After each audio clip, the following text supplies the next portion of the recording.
pelear el delito 4 para la 5.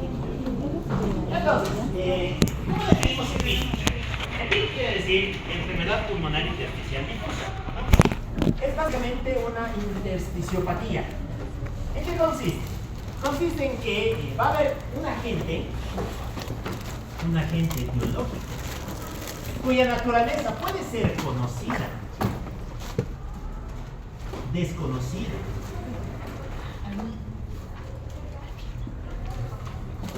o puede ser de otro tipo,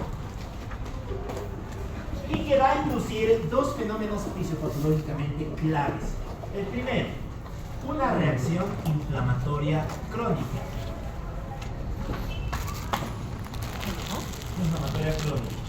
Y el segundo, el depósito de material en el espacio intersticial.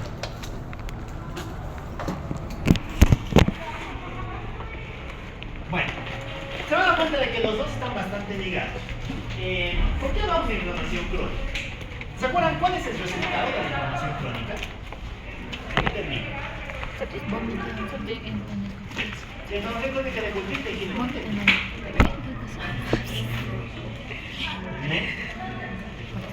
Fibrosis, muy bien. Resulta que este agente etiológico va a ser detectado por el macrófago alveolar, y cuando el macrófago alveolar lo detecta, le presenta los antígenos al linfocito T. Y el linfocito T pues hace lo que mejor sabe hacer: inducir inflamación, coordinar la respuesta y atacar al agente. Lógicamente este agente no va a poder ser eliminado, y eso nos va a inducir un ciclo de inflamación crónica. Recordamos que en la inflamación crónica, muchos de estos macrófagos dejan de ser M1 y se convierten en vías M2. Y la vía M2 es una vía intensamente fibrogénica. ¿Cómo es que tendemos a la fibrosis, al depósito de material? Lo hacemos a través de la expresión de un factor que es crucial, que se conoce como el factor de crecimiento transformante beta. Muy bien. Cuando se expresa esto, nuestro macrófago empieza a liberar interleucinas proinflamatorias y profibróticas. Y estas pues lo que van a hacer va a ser fibrosar el intersticio. Muy bien. Entonces, nos acordaremos que aquí están los alveolos. Recordamos que el alveolo está separado entre sí por medio de un espacio, ¿no? Este espacio se conoce como espacio intersticial. ¿Qué es lo que pasa en la EPID? Pues que este espacio intersticial va a ser el sitio donde esta fibrosis ocurre. Aquí es donde vamos a depositar las fibras de colágeno. Y si depositamos las fibras de colágeno, pues se disminuye la distensibilidad pulmonar. Porque nuestro pulmón se vuelve una cosa mucho más rígida, mucho más sólida. Y si es sólida, no va a poder expandirse, tampoco va a poder comprimirse, ¿no? Lo cual desde luego va a jugar en contra de la estabilidad de la función pulmonar. ¿Ya? Muy bien. ¿Qué más? Fíjense, ¿dónde se está depositando el tejido conjuntivo? En el intersticio. Por eso les decía que el depósito de material intersticial es sumamente importante para la función en general que tiene, no sé, para la fisiopatología que tiene la EPID. Muy bien. Se fibrosa parte del pulmón.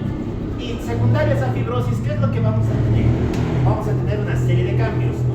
El primero de ellos, se altera la distensibilidad, ya lo hemos dicho. El segundo, si la fibrosis se deposita a nivel de los alveolos, ¿qué le pasará a la difusión? ¿Está alterada o no? Sí, ¿no? Vamos a tener una alteración de la difusión. ¿no? ¿Y esto qué es lo que nos va a producir? Va a producir disnea y poco más.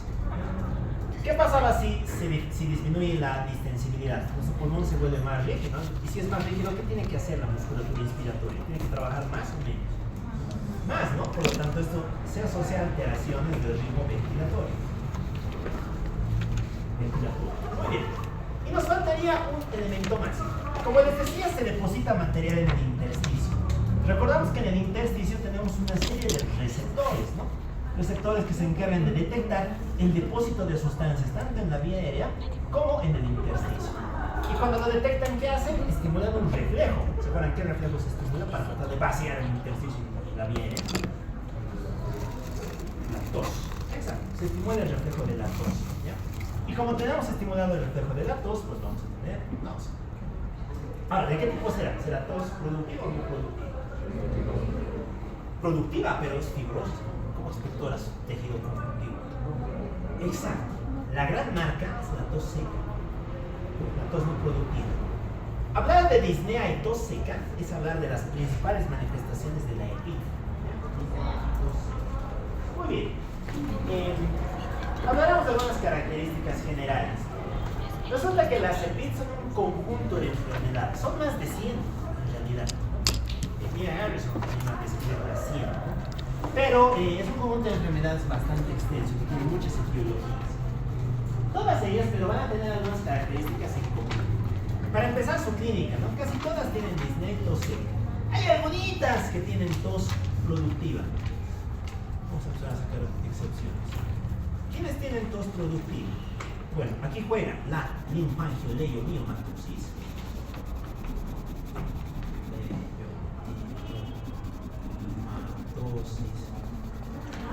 Ya, muy bien. Linfangioleumiomatosis. Bueno, es un proceso en el cual, ahí vamos a hablar de esto, se altera la musculatura lisa de la pared, de la vía bronquial. ¿Ya? Muy bien, y el segundo es la histiocitosis equis.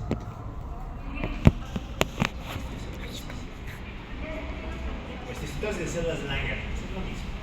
Ya, ¿qué más tenemos? Tenemos alteraciones espirométricas. ¿Se acuerdan cuál es la alteración espirométrica de una EPID? ¿EPID? Vómito en escopeta. ¿Qué patrón nos da? ¿Restrictivo? No, restrictivo, exacto, ¿no? ¿Y cómo se definía el patrón restrictivo? Es el aumento de la capacidad vital, tanto restrictivo y restrictivo. Disminuido. Disminuido, no. Sí. El ciclo vital. El tifenol está sin cambios. El ciclo vital es de cuánto. ¿Por qué? Porque bajan los dos índices, ¿no? Recuerden que el tifenol es un índice. El segundo, capacidad vital. Bueno, luego tendré. Si tienes tejido conjuntivo en todo tu pulmón, vas a poder meter todo el aire que podías, vas a poder tener una buena capacidad vital. No, entonces baja. No puede, te cuesta inspirar. Pero el aire que metas, ¿podrás inspirarlo? No, porque también tienes tejido conjuntivo aquí, en tu vía aérea. Eso va a actuar como un patrón inspiratorio, una alteración del patrón inspiratorio. Por lo tanto, este también baja. Si los dos bajan, ¿cómo es el índice? Normal, sin cambios, ¿no? Porque los dos han bajado, por eso es que aquí el TINE no está normal. ¿Ya? No se olviden que el gran cambio es la disminución de la capacidad vital forzada. Esta va a ser la diferencia respecto a los trastornos obstructivos y respecto a los trastornos mixtos, ¿ya? Que es bastante importante. Muy bien. ¿Qué otra cosa más vemos aquí? Bueno, en general, todos producen esto, salvo, como siempre, algunas excepciones. ¿Quiénes pueden producir los patrones obstructivos? Bueno, vuelve a jugar linfangioleumiomatosis, vuelve a jugar histiocitosis X, obstructivos o mixtos. Muy bien. Vámonos con la capacidad de difusión. ¿Se acuerdan qué estudio nos medía la difusión a través de la vía del alveolo? La DLCO. La DLCO. ¿Cómo estaría la DLCO? Disminuida, normal o aumentada. Disminuida, exacto. Va a tender a estar disminuida. Por lo mismo, si estás depositando tejido conjuntivo, no puedes difundir material. Lo de siempre, hay excepciones. De aquí probablemente la excepción más relevante sea la proteinosis alveolar pulmonar.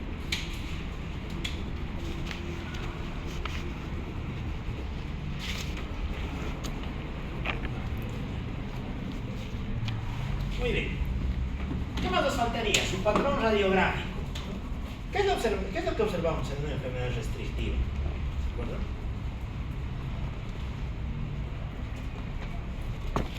Pues, ¿qué se observa? Observamos alteración intersticial, ¿no? Un patrón de lesión intersticial. Bueno, y esto cuando se mira en una tomografía nos da pie a una lesión que es característica de la EPID. ¿Se acuerdan cuál es? Pues no está fibrosado, muchos huecos. Patrón, ¿eh? Panal de abeja. El famoso panal de abeja. También se puede observar en la placa, ¿no? Pero bueno, hay en general la afectación de panal de abeja. Ya. La radiografía generalmente nos va a mostrar afectaciones de los lóbulos basales. Tiende a tener un claro predominio a nivel basal.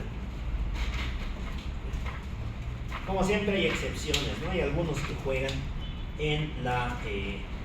con predominio de afectación de los lóbulos superiores. ¿Y quiénes jugarían aquí? Aquí juega la APA, la aspergilosis broncopulmonar alérgica. Juega la neumonitis eosinófila crónica, las eosinofilas pulmonares. Bueno, como siempre, la imagen de neumatosis y fositosis. Los que suelen jugar de las excepciones. Ya, ¿qué más nos falta? Un poco más. ¿Ya? Esto en cuanto a las generalidades. Lo más básico que podemos saber del EPI. Muy bien, dicho esto, pues podemos pasar a la clasificación en EPI, que es el verdadero punto interesante. Bueno, clasificar esto es un show. Hay varias maneras de clasificar, hay mucha gente que no se pone de acuerdo. El Harrison maneja una clasificación. Yo voy a manejar una que es más didáctica. Entonces, vamos a dividir en dos grandes grupos: las de causa desconocida y las de causa conocida. Hay varias maneras de clasificar esto, de lo mismo que va a depender mucho del libro. Vamos a empezar con las de causa desconocida, las de teología en sí. Muy bien, ¿quiénes jugarían aquí? Bueno, aquí vamos a tener primero, la fibrosis pulmonar idiopática, la famosa FPI. Después tenemos a la neumonitis, a la neumonía, la neumonía intersticial usual, conocida como la NIU. Después tenemos a la conocida como usual o habitual. En algún libro lo van a encontrar como la NIU. Bueno, después tenemos a la neumonía, en este caso neumonitis intersticial alveolar, la NIA, también conocida como el pulmón de Hammond-Ridge. ¿Cuánto quiere?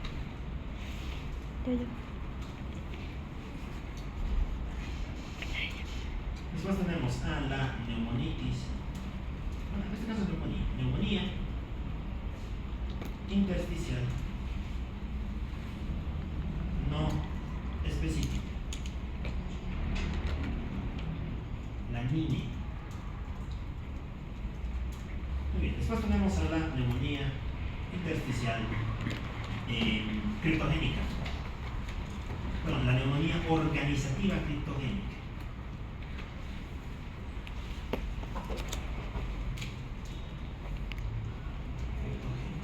Se abrevia como NOC. En algunos libros lo van a encontrar como bono. Es lo mismo. La NOC da bono. Muy bien. ¿Y cuál me falta?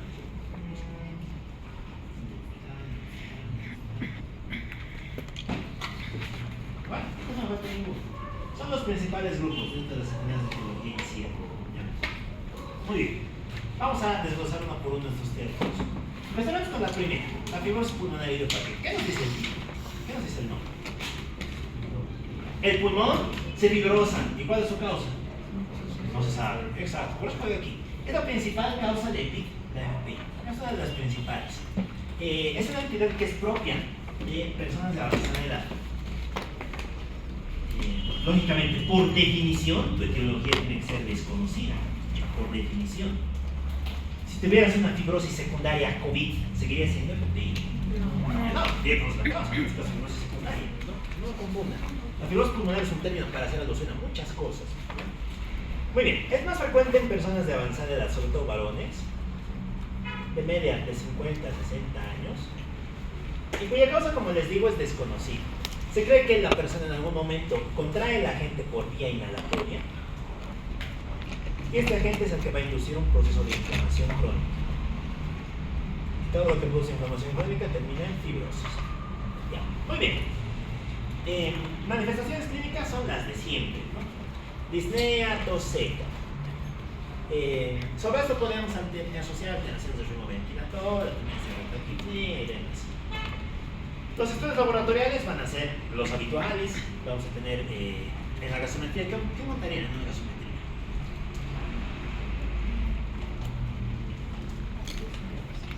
Hipoxemia con hipercapnia y tendencia a la acidosis respiratoria, ¿no? Muy bien. A nivel de la espirometría, que tendríamos un patrón restrictivo, aunque hay mucha ciencia. La DLCO también va a estar disminuida. La placa nos vamos a dar un patrón intersticial. El paradigma clásico de enfermedad intersticial es la fibrosis pulmonar idiopática. Muy bien.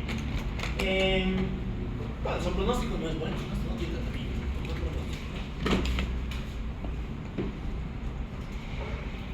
Bueno, en general, ¿con qué se maneja? ¿Con qué creen que se maneja? Antes se utilizaban pautas basadas en corticoides, ¿ya? Pero no sirve para nada. Como mucho aumentar un tanto tu esperanza de vida, pero poco más. ¿Ya? Actualmente tenemos fármacos antifibogénicos, ¿no? Que sí han demostrado mejorar la supervivencia. Dentro de estos, ¿quién juega? Juega el nintedanib.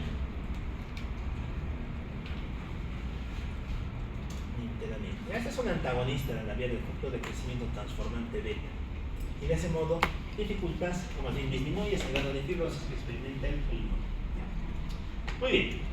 Todas las demás son variantes respecto a la FPI. ¿Ya? Son cositas que tienen algo más, que tienen algo menos. A ver, dentro de la NIU es básicamente la misma FPI. Pero esto hace alusión a su patrón morfológico. Es decir, es lo que, si le hacemos una biopsia o si sacamos el pulmón, veríamos en la parte de la anatomía patológica, ¿no? Los casos son exactamente las mismas y los patrones los mismos. Ya, esta es diferente, la neumonitis intersticial alveolar. Esto, como el mismo nombre nos indica, ¿no? Va a tener un componente de afectación intersticial, pero también de afectación alveolar, ¿no? Dense cuenta que en este caso tenemos afectación tanto de intersticio como de alveolo. Esto es un hallazgo que también se presenta en otra enfermedad, se presenta en el distrés. ¿Ya? Su clínica es muy similar al síndrome de distrés respiratorio agudo. Solo que, en general, en el distrés no tienes una causa clara, una causa definida. Para hablar de distrés tienes que tener la causa bien clara. ¿Ya? Si no tienes la causa, te vas a llamar neumonitis intersticial alveolar. ¿Ya? Y básicamente cursa con lo mismo que el distrés, disnea, respiratoria, resistencia a la oxigenoterapia, refractaria a la oxigenoterapia, dificultad ventilatoria y demás. Muy bien. La NINE, la neumonitis intersticial no específica, es una entidad que es clásica de las enfermedades vinculadas a las colagenopatías.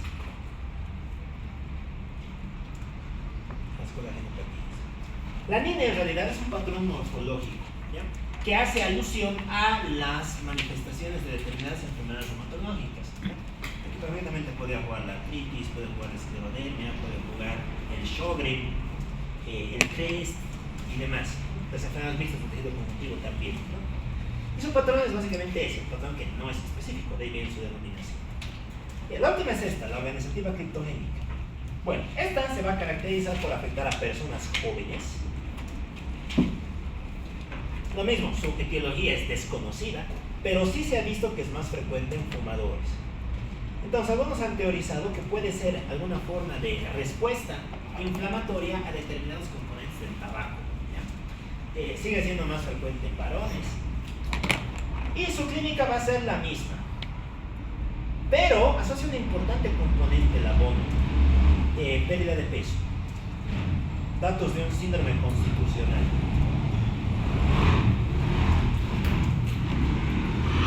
Lo cual también actúa como un respaldo de la base fisiopatológica descrita, ¿no? Si se acuerdan, cuando tienes un cuadro inflamatorio sistémico, ¿qué es lo que pasa con las interleucinas?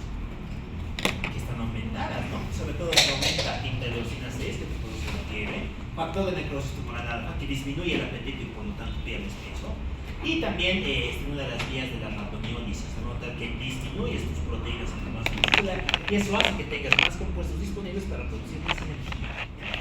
Entonces, esto también apoyaría la hipótesis de que tiene una etiología inflamatoria. ¿Ya? Y lo mismo, que el tratamiento para todas estas no tiene básicamente tratamiento sintomático y no esperar a que marque el esfuerzo de la condición. Ok, ahí tendríamos a las etiologías. Hablaríamos, vamos a pasar ahora a las de etiología conocida. Bueno, aquí tenemos varias. Vamos a dejarnos un espacio porque después vamos a meter otras enfermedades aquí. Dentro de las etiologías conocidas tenemos, en primer lugar, a las asociadas a las colagenopatías.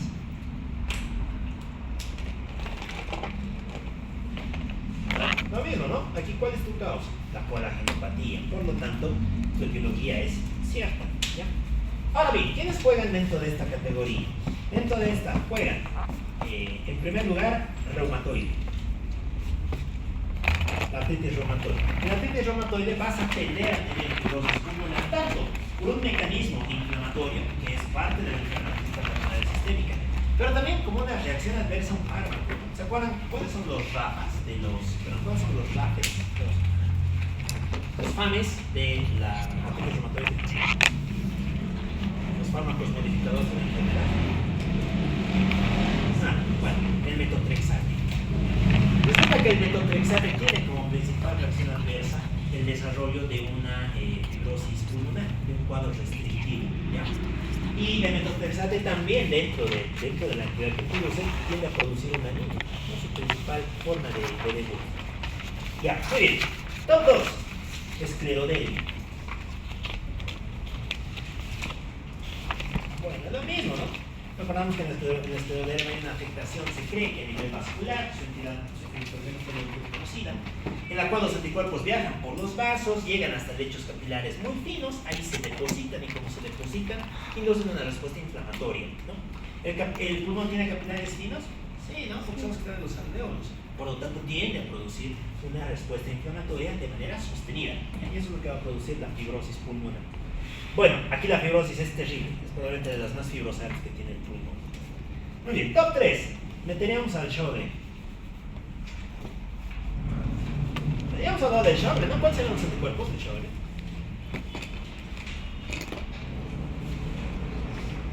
La E. Los anti-SSA y los anti-SSB, ¿no? Ya. Lo mismo, enfermedad autoinmunitaria, recuerden que hasta un 5 o 10% tiene manifestaciones sistémicas y cuando es sistémica tiende a producir fibrosis pulmonar. Ya, y alguno dirá, ¿dónde está la tal vez más interesante, ¿no? ¿Dónde está el lupus? Bueno, el lupus no tiende a producir fibrosis. El lupus sí da mucho derrame pleural. La enfermedad restrictiva por lupus es bastante infrecuente, ¿ya? Pero sí que tiende a producir mucho derrame. La reumatoide también tiende a producir mucho derrame, pero también te produce enfermedad restrictiva. Muy bien, vamos con la segunda. Tenemos a las asociadas a medicamentos. Bueno, ya hemos hablado de los más relevantes. Tendríamos por un lado a el metotrexate, que como les decía se utiliza como FAME para el tratamiento de la artritis reumatoide, ¿no? Muy bien, para el metotrexate, ¿quién más juega? Juega la nitrofurantoína. ¿Se acuerdan qué es eso?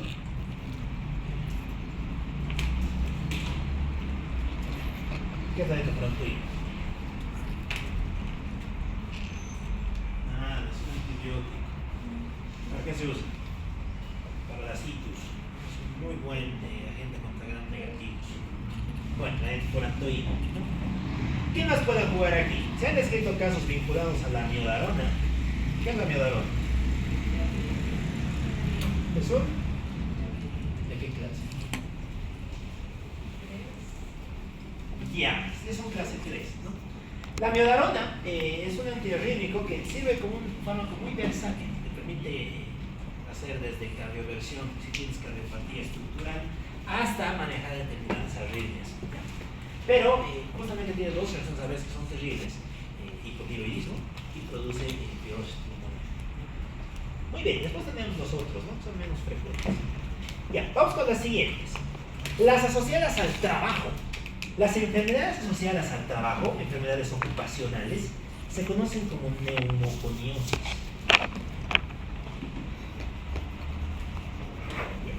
Las neumoconiosis son las enfermedades pulmonares de origen ocupacional, ya sea por la inhalación de polvos, por la inhalación de fibras o por la inhalación de gases. La clave ahí es que esté en el contexto de tu trabajo. Bueno, ¿qué enfermedades juegan aquí? Aquí tenemos varias, ¿no? Bueno, yo creo que hay una que todos conocemos, o por lo menos hemos escuchado hablar de esta, la silicosis. Muy bien, después juega la asbestosis. También tenemos a la beriliosis.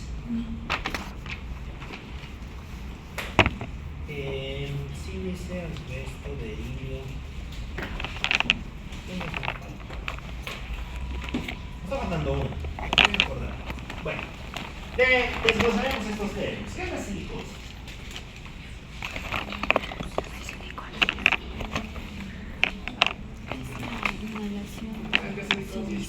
¿De qué? Enfermedad por la inhalación del silicio. De los silicatos. ¿Y dónde están los silicatos? Los silicatos. Los silicatos. ¿Dónde están los silicatos? Las piedras. Claro, ahí es donde encontramos el silicio. ¿No? Después derivamos del silicio. Bueno.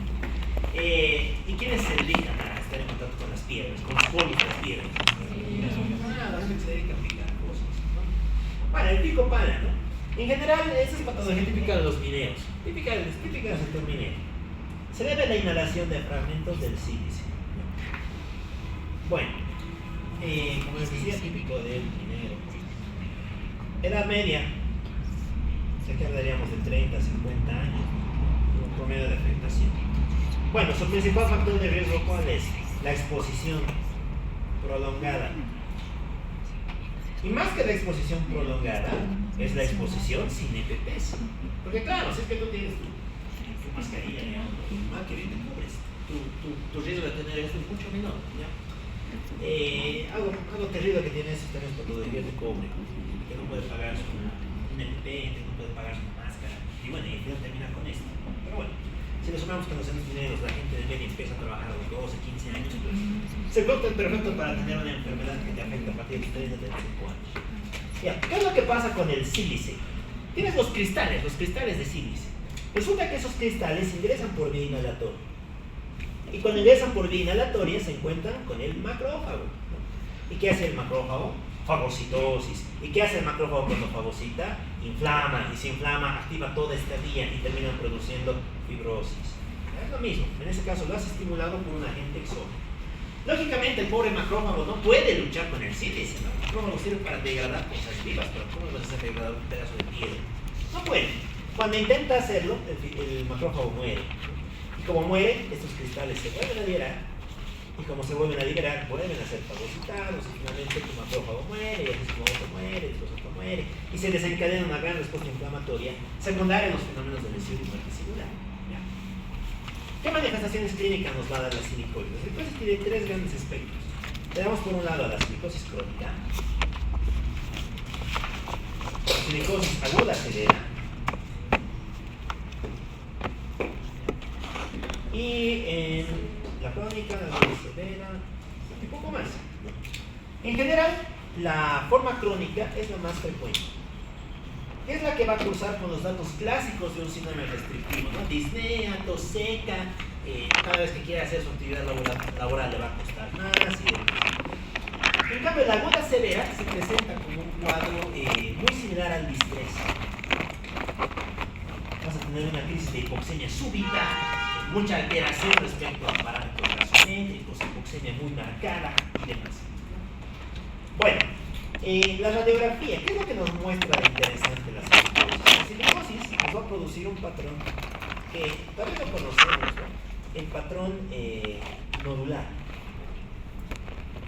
Y también puede darnos el patrón miliar. ¿Se acuerdan dónde veíamos patrones miliares? ¿Miliares? Vamos a ver patógenos biliares. Tuberculosis. Lo que les decía, biliar es simplemente un término, es una manera de referirse a un patrón. ¿Ya? Hay muchas enfermedades que te pueden dar también. ¿Tienes post-it? No necesariamente tienes patrón biliar, es sinónimo de TB. ¿Ya? Bueno, vamos con el segundo, la asbestosis. ¿Ya? ¿Qué es la asbestosis? La exposición al asbesto. Muy bien, ¿y dónde está el asbesto?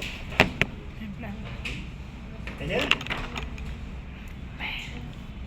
O le pintamos esto. Se ve bien feo. Naranjita. Los árboles, ¿no? Un naranjita le podemos pintar. Buen punto. Por definición, en las neumoconiosis, el agente es inorgánico. Ahorita vamos a ver las enfermedades por agentes orgánicos. ¿Ya? Por definición, el agente es inorgánico. Bueno, el asbesto se encuentra en la cerámica, se encuentra en los yesos, se encuentra también en la piedra, pero sobre todo ahí, en la arcilla, en ladrillo, etc. La asbestosis también se encuentra en algunas profesiones como los textiles, etc. Es una actividad relativamente frecuente. Nosotros nos exponemos continuamente al asbesto, sobre todo la gente que trabaja en fábricas, en grandes manufacturas. El asbesto tiene varias formas de afectación, los cristales, el borato, etc. Bueno, hay uno que es interesante, que es el más lesivo, que son los cristales de asbesto. ¿Ya? ¿Por qué?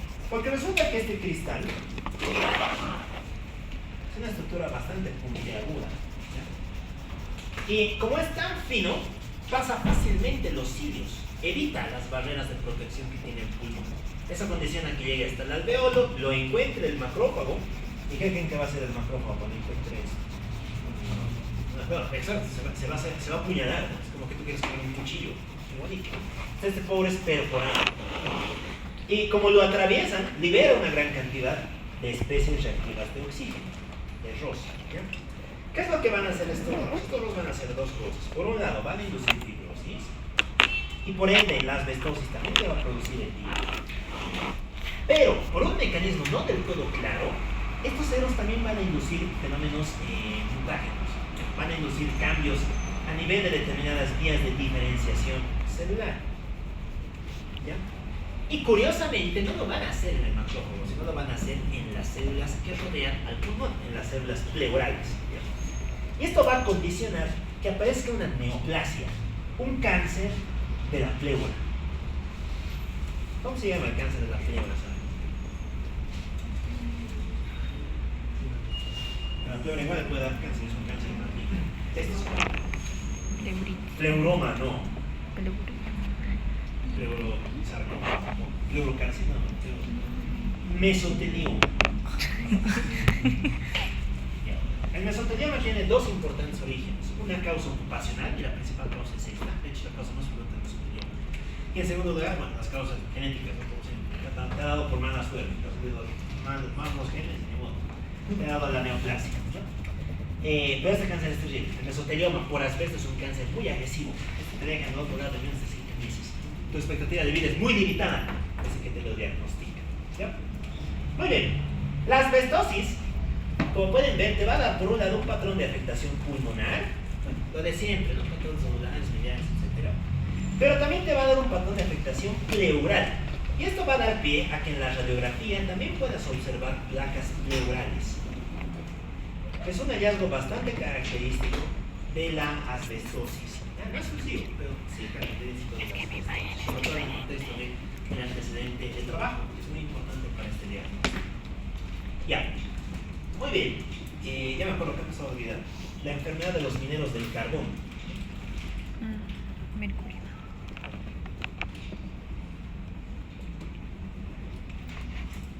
Ya. Bueno, no tiene mucha novedad, ¿no? De hecho, esta es la neumoconiosis más frecuente. ¿Por qué? Porque se debe a la exposición de compuestos derivados del carbón y a hidrocarburos, ¿no?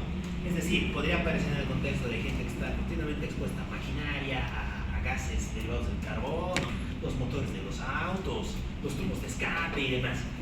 Y también hay gente que se dedica a picar el carbón. Bueno, en general esta es bastante benigna. Como mucho te produce un cambio en la coloración del pulmón. Su clínica es la de siempre, si es que te da clínica, porque lo habitual es que sea asintomática. Y no te produce mucha mayor novedad. Ahí es donde termina esta enfermedad. Muy bien, finalmente tenemos a la beridiosis. ¿Qué es la beridiosis? La enfermedad por depósito del beridio, ¿no? ¿Y quiénes están en contacto con el beridio? Los mineros también, pues, ¿no? Los trabajadores de la industria aeroespacial. Si esto es patología de gente pobre, el otro es patología de gente muy fina, también muy especializada, ¿no? Esto es típico de gente que, la gente de la NASA, la gente que arregla motores, naves espaciales, la gente que arregla fuselajes de aviones. Ellos son los que están expuestos a este tipo de material, ¿ya? Bueno, es lo mismo. Inhalas el beridio es controlado por el macrófago, respuesta inflamatoria, fibrosis. La clínica es muy similar a la silicosis. Tienes formas crónicas y tienes formas agudas. Con el mismo espectro clínico. Y no tiene mucha mayor diferencia. ¿Qué nos falta hablar aquí? Nos falta hablar de un factor adicional, ¿no? Fíjense que en el proceso de todas estas, ¿quién es el que muere? Siempre termina muriendo, ya sea comiendo cosas que no debería, perforado, intoxicado y demás. El macrófago. Por lo tanto, tus alveolos se quedan sin macrófagos. Si se quedan sin macrófagos, ¿cuál creen que sería la predisposición que tendrías?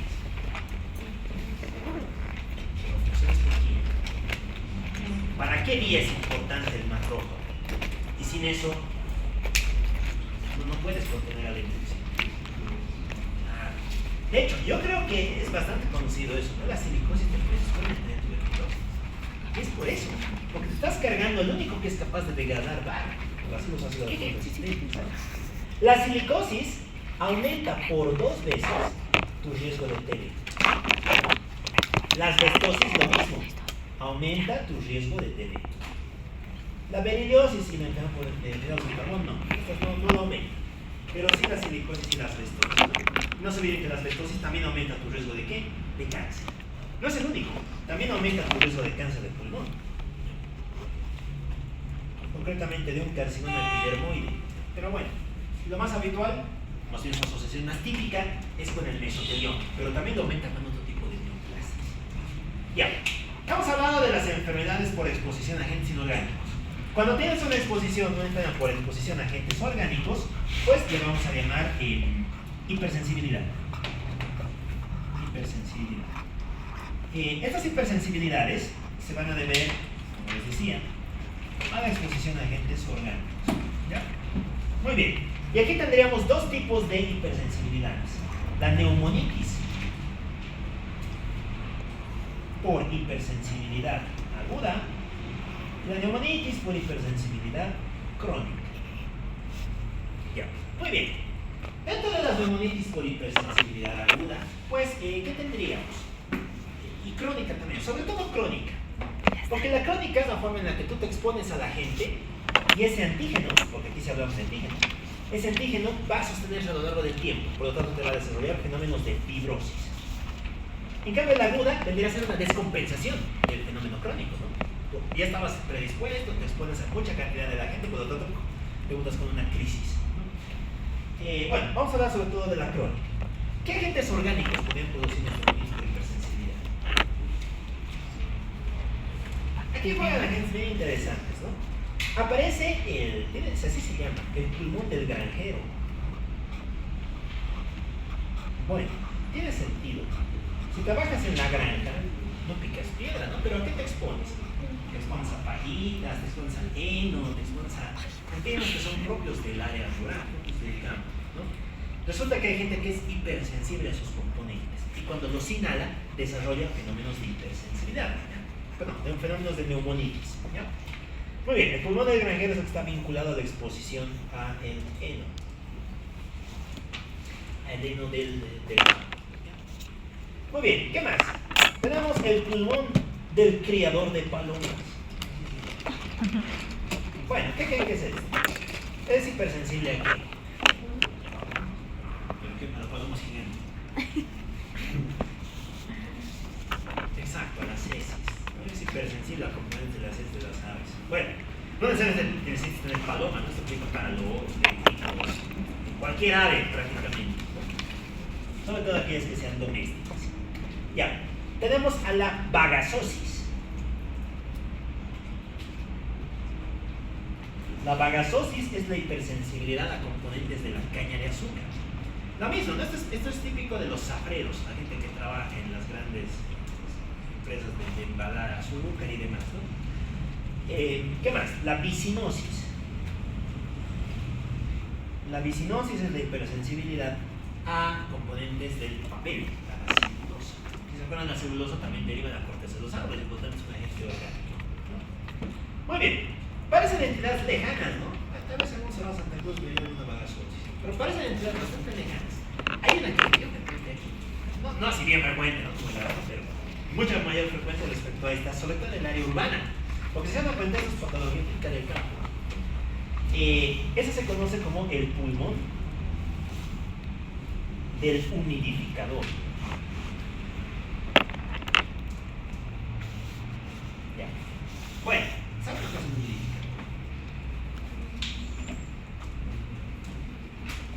¿Qué es? No digo bien, no es alguna cosa.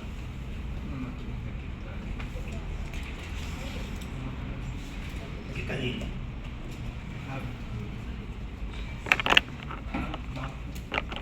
Agua ahí. Químico, un químico.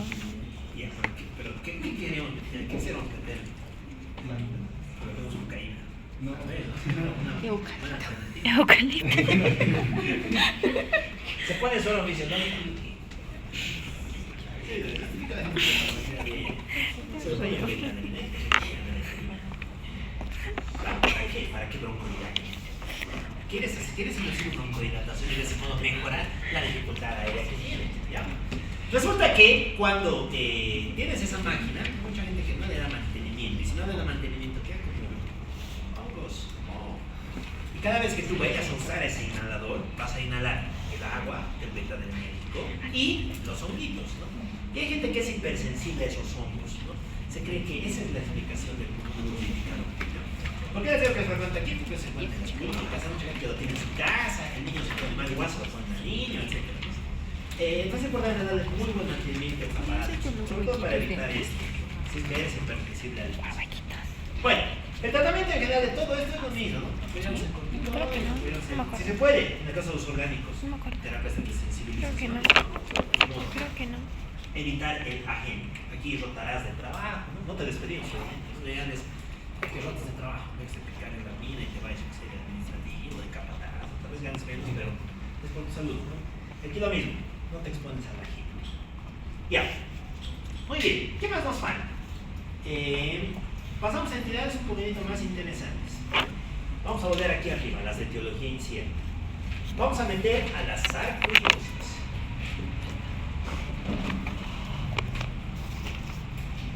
Bueno, ¿qué es la sarcoidosis? Era bastante interesante.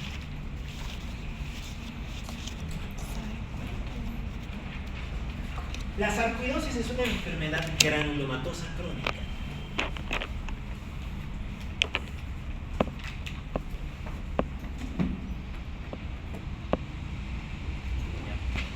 Y si les digo granulomatosa crónica pulmonar, ¿en qué piensan? ¿Cuál debería ser su el primer concepto que debería irse a la cabeza al escuchar granuloma más pulmón? Tuberculosis. La tuberculosis tiene una entidad infecciosa, es de causa conocida. La sarcoidosis no, su etiología es desconocida. De hecho, en su fisiopatología se ha planteado que se trate de algún tipo de hipersensibilidad de tipo 4. Porque ¿qué es un granuloma, se acuerdan? En términos histopatológicos. Un granuloma es la agrupación de un anillo de macrófagos, de los cuales muchos de ellos se fusionan y te dan pie a un tipo de célula, ¿no?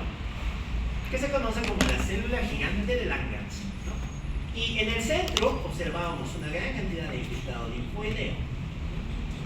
En el caso de la TB, lo que vemos es necrosis gaseosa en el centro. En cambio, en el caso de la sarcoidosis, no vemos necrosis.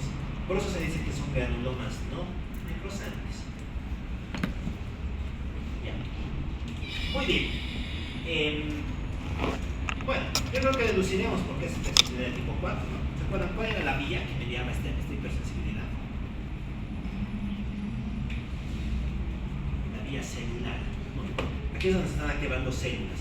Se cree que aparece un agente desconocido, Y ese agente desconocido va a estimular al linfocito TCD4, al TH. El TH lo que hace es estimular a los macrófagos, en este caso por la vía M1, y a través de esta vía va a inducir su proliferación y su diferenciación en células gigantes. Recordamos que para que esto tenga lugar se necesita de un factor, ¿no? Se necesita del interferón gamma. Muy bien. Ese agente es desconocido, no se ha dilucidado del todo. ¿Qué más puedo hablar de la sarcoidosis? Si la TB es patología típica de este lado, de pobre, de edad un tanto joven, la sarcoidosis es todo lo contrario. Es una patología típica de los caucásicos, típico de la gente blanca, de raza blanca. También está, ojo, no exclusiva, ¿no? Pero sí no es frecuente. Es típica de gente de edad un tanto más avanzada, vamos a tener una media de 30 a 50 años. Y no suele tener distinción en cuanto a sexo. Afecta, sí, con cierto predominio a varones más que a mujeres, pero tiende a afectar a ambos por igual. Muy bien. La sarcoidosis es el paradigma de enfermedad granulomatosa sistémica, igual que la tuberculosis. Es por eso que en los grandes países, normalmente es mayoritariamente caucásico, siempre se plantearemos que diferenciar entre TB y sarcoidosis, porque es una enfermedad que puede simular alguna de estas manifestaciones. Bueno, la sarcoidosis, ¿qué nos va a producir? Nos va a producir un conjunto de manifestaciones clínicas que pueden afectar muchos órganos o solamente uno. Su forma más frecuente son las adenopatías. El aumento de tamaño de algún ganglio. Concretamente, ¿de dónde? ¿Qué zonas? Hablamos de las adenopatías periliares, alrededor de los tenidio, las carineales, próximas a la carina, las traqueobronquiales y las adenopatías menos frecuentes, ¿no? Las mediastínicas. Bueno, el hallazgo clásico, pero es adenopatías periliares. ¿Se acuerdan qué otra enfermedad tiene adenopatías periliares? La tuberculosis. Exacto. Son muy parecidas las dos. Muy bien, desde luego este patrón es importante porque te va a permitir clasificar radiográficamente a la sarcoidosis. La sarcoidosis se divide en 4 grandes categorías. Tenemos al patrón de tipo 1, en el que se afectan solo los ganglios. El patrón de tipo 2, donde se afecta solo el pulmón. Perdón, pulmón más ganglios.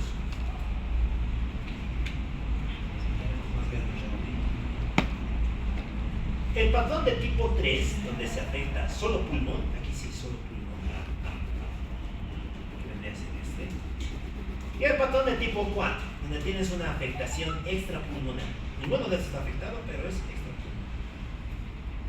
Esta es la clasificación radiográfica de la sarcoidosis, y esto tiene un pronóstico. Desde luego está en una escala más próxima al 1, te da mejor pronóstico. En cambio, está más cercana al 4, te da mejor pronóstico. Muy bien. Fuera de esto, ¿qué otras cosas nos produce la sarcoidosis? Bueno, aquí tenemos N manifestaciones, igual que la TB. Te puede dar clínica a nivel cutáneo.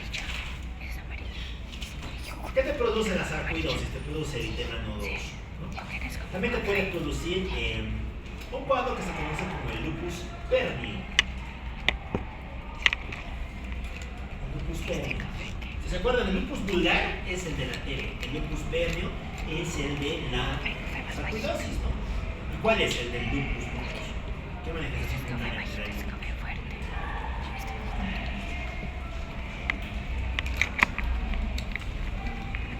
El lupus cutáneo crónico, ¿qué te da? La alopecia, ¿no? La zona de alopecia areata.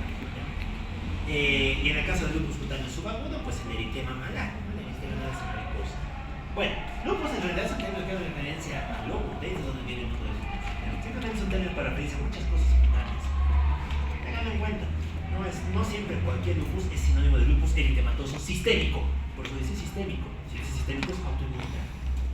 Muy bien, ¿qué más? Puedes tener alteración hepática, igual que la TB, ¿no? Resulta pero que esta suele ser bastante asintomática. No obstante, es un muy buen sitio para obtener biopsia. Porque pónganse a pensar que biopsiar alguno de estos órganos es bien difícil. Tienes que entrar con un broncoscopio, tratando de buscar el ganglio y demás, ¿no? Cada vez es más sencillo, los biopsias como mueren y listo. Muy buen sitio para biopsias. El vaso sí sufre, esplenomegalia. Puede tener clínica abdominal, con la presencia de estos mismos nódulos en la pared intestinal, en el peritoneo, en la mucosa del intestino grueso y demás. Puedes tener clínica neurológica, lo mismo, ¿no? En este caso los granulomas se presentan en la corteza cerebral, pueden dar un síndrome de corteza intracraneana, encefalea, un síndrome de focalidad neurológica, muchas maneras de manifestarse. ¿Qué más te produce?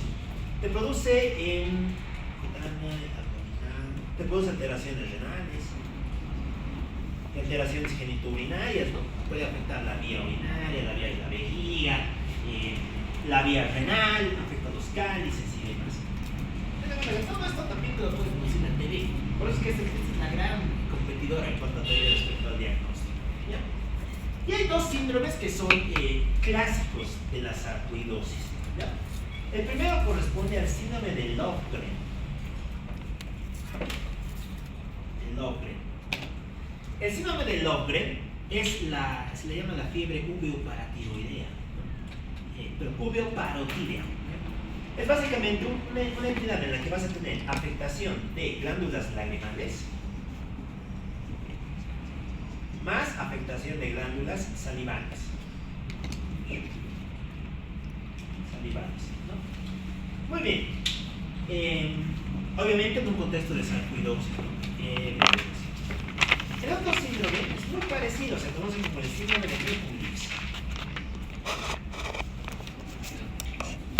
No sé si han hablado de Mikulicz, ¿no? Mikulicz está muy vinculado a la cirugía, porque tiene su incisión, su cirugía y demás. Cursa con algo muy similar, afectación de glándulas salivales, más lagrimales en un contexto de sarcoidosis. Muy bien, ¿qué más le falta?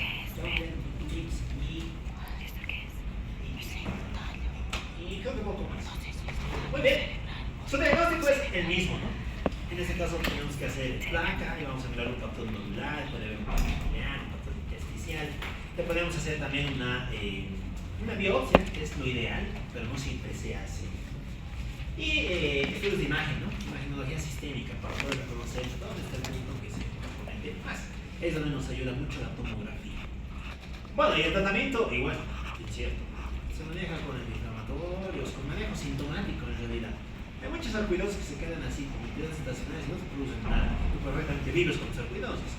Hay otras que en cambio tienden a producir mucha debacle, mucha crisis. En este caso tienes que intentar otras soluciones. Bueno, eso en cuanto a la sarcoidosis. ¿Qué nos falta? Me faltan, bueno, ya tengo espacio, pero vamos a hacer ya aquí. Hablamos de las siguientes. La número 7. A ver, aquí tendríamos a la histiocitosis pulmonar.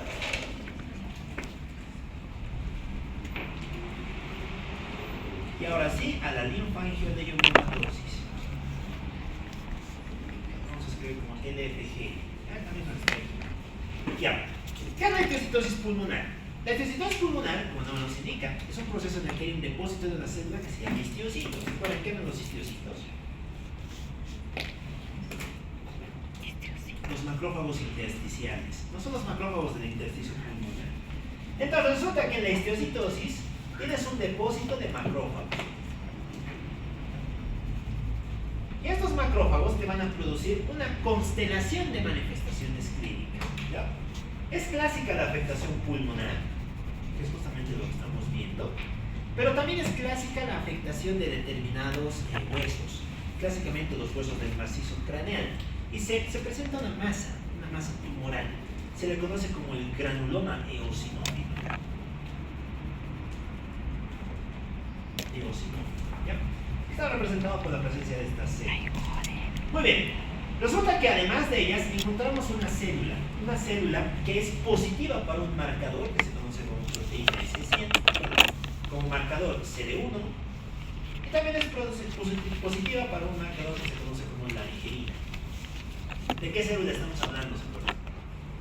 ¿Quién expresaba la angelina? La célula de Langerhans, ¿no? Entonces, encontramos células con un comportamiento molecular similar a las células de Langerhans.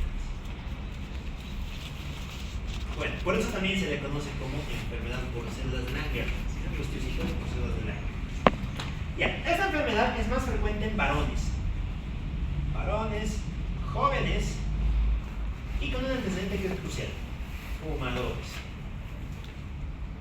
Fumadores, pero fumadores desde temprana edad, ¿no? Empiezan a fumar a partir de 10, 15, 18 años y demás. Ok, y su manejo es bastante pobre. No tiene una muy buena respuesta al tratamiento. En cambio, la linfangioleumiomatosis es un fenómeno opuesto. Este afecta más a las mujeres. Mujeres jóvenes en edad fértil. Bien. Con un dato que es crucial: empeora con el embarazo. Y si les digo mujer fértil que empeora con el embarazo, ¿cuál creen que podría ser el principal componente de su patogenia? Exacto, algo que tenga que ver con las hormonas, ¿no? Se cree que está muy vinculado a los estrógenos, a un aumento en la actividad de los estrógenos. Ya, por alguna causa no del todo aclarada en ciertas mujeres, el aumento en la cantidad de estrógenos altera el músculo liso de la vía bronquial. Tienes negro. De modo tal que este prolifera, crece, se replica, aumenta en cuanto a cantidad. ¿Y eso qué te va a producir? Una limitación al flujo, por eso te da un patrón obstructivo, pero también comprime el resto del parénquima, por eso te da un patrón restrictivo. Si se acuerdan, estas enfermedades juegan dentro de los patrones que pueden producir patrones obstructivos o mixtos. ¿Ya? Muy bien. Se tiene que es muy similar. Todos en este caso pueden tener dos productivas, ¿no? Y demás cosas. Su manejo nuevamente es bastante pobre, tiene buena respuesta. La histiocytosis más que bien puede arreglarse con trasplante. Este es recidivo en el trasplante. Por eso es una entidad que existe mucho, ¿no? Si te pasa un pulmón, puede que vuelvas a tener la misma enfermedad y el pulmón que te acaba de poner. ¿Ya? Y viendo esto, veo que hay una entidad que ahí no hemos anotado, ¿no? Vamos a anotar aquí abajo. Las 6. La neumonitis intersticial descamativa.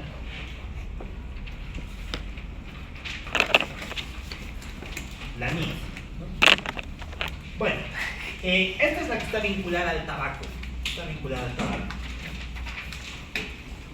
Y se le llama así por una razón, ¿no? Porque cuando haces una histología, haces una biopsia, ¿qué observas? Células descamadas, observas macrófagos, una gran cantidad de macrófagos. Por eso se llama neumonitis intersticial descamativa. Ya, muy bien. ¿Qué más me falta? Me faltan las neumonitis eosinofílicas. Pero ya no tengo espacio. A lo vamos a hacer aquí arriba. Bueno, estoy saliendo por todo lado, pero bueno, espero que lo estén haciendo de manera más correlativa. Seguiríamos. Esta juega dentro de los otros grupos. Las neumonitis eosinofílicas. Ya. Dentro de las eosinofílicas tenemos varias entidades, ¿no? Vamos a hablar de la neumonitis eosinofílica aguda, la neumonitis eosinofílica crónica, tenemos a la aspergilosis broncopulmonar, la APA, y tenemos al síndrome de Leffler. Bueno, la neumonitis eosinofílica aguda es una entidad de etiología desconocida. ¿Ya? Se cree que está vinculada a ciertos fenómenos de hipersensibilidad, algunos diría asma, ¿ya? Se lo ha planteado que puede estar vinculado al asma. ¿Ya? Lo mismo, de la clínica de una enfermedad restrictiva, pero recuerden que el asma es de la clínica de enfermedad obstructiva, ¿no? ¿Qué es lo que observaríamos aquí? Observaríamos patrón restrictivo en la espirometría, predominio de la disnea y predominio de la tos. Recuerden que el asma viene en forma de crisis, en cambio aquí no, aquí lo tienes de manera continua. ¿Ya? Si te hacemos un lavado broncoalveolar, ¿qué vamos a encontrar? ¿Qué células encontraríamos? Eosinófilos, por eso se llaman neumonitis eosinofílica. La crónica, por su parte, no tiene una causa muy esclarecida. Se cree que está vinculada a antígenos del medio ambiente. Tendría mucho más en relación a estas, a las hipersensibilidades a agentes orgánicos. ¿Ya? Y su clínica es la misma, es continua. Ya que hacemos el lavado y veríamos eosinófilos. En general estos se suelen manejar con cortis, con corticoides, ¿no? En algunos casos se han intentado terapias dirigidas, ¿no? Los anti-G, los anti-interleucina 4, interleucina 5 y demás. Ya, el AMPA. ¿Qué es el AMPA? El AMPA es también un fenómeno de hipersensibilidad. En este caso, hipersensibilidad a un hongo, ¿no? Al Aspergillus. ¿Se acuerdan qué era el Aspergillus?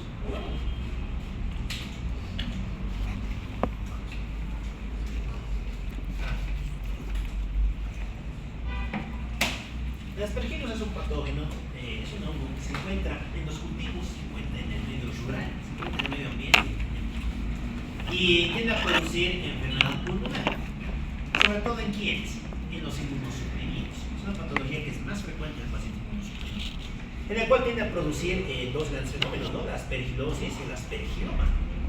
La famosa bola de hongos, ¿no? Que tal vez han leído en algún libro, es secundaria al Aspergillus flavus.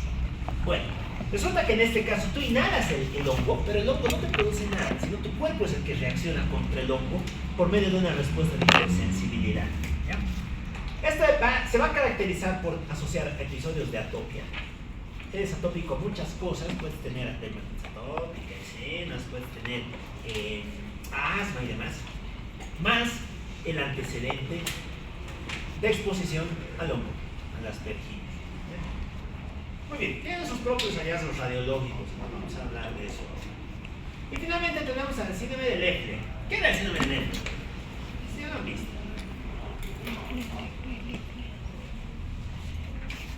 ¿Qué es el síndrome de Leffler?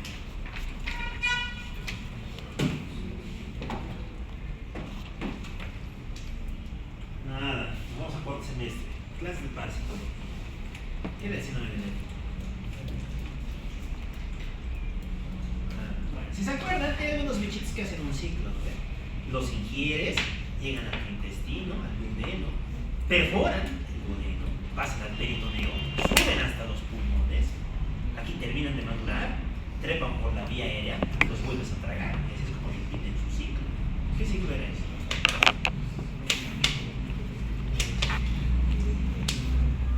El ciclo de luz. El ciclo de luz. ¿Quién se hacía el ciclo de luz? Las que ¿quién más?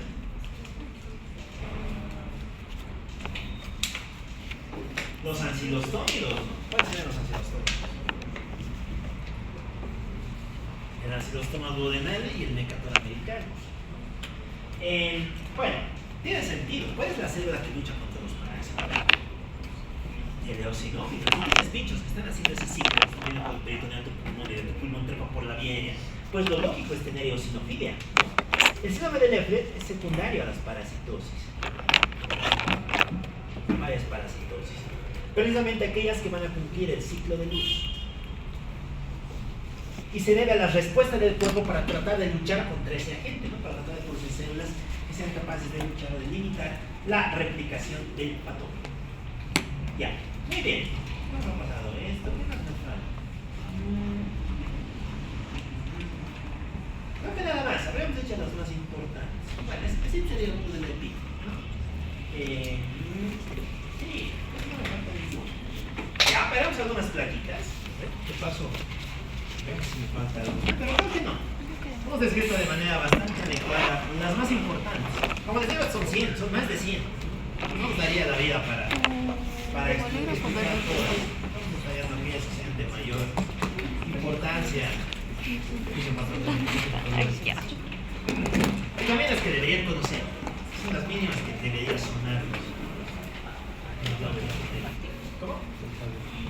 No, las mínimas deberían ser. De hecho, la clasificación también. Se vuelven a reunir los expertos, se vuelven a cambiar la clasificación. Se reúnen otra vez y vuelven a cambiar la clasificación. Y a veces aumentan enfermedades y se fusionan otras se dividen. Entonces es complejo clasificar esto.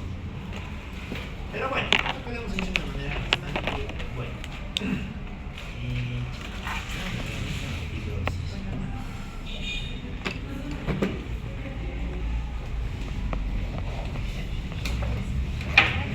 Bueno, se han quedado boquiabiertos.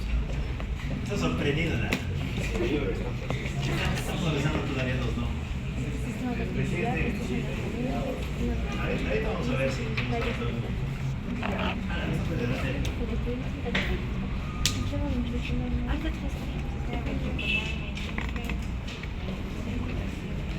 Bueno, igual se nos queda bastante tiempo, ¿no, chicos? Bueno, me ha gustado entrar a... Vamos a por lo menos entrar a patología circulatoria pulmonar.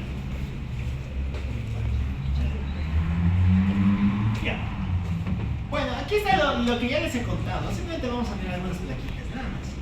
La afectación intersticial difusa, ¿no? Que era la ocupación del intersticio por tejido patológico. Ya lo hemos escrito.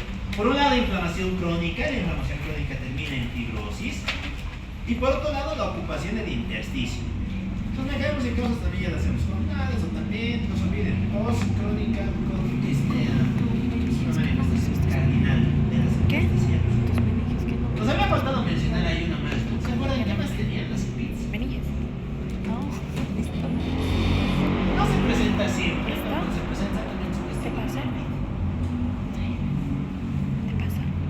Pasa a nivel cutáneo. ¿Qué pasa?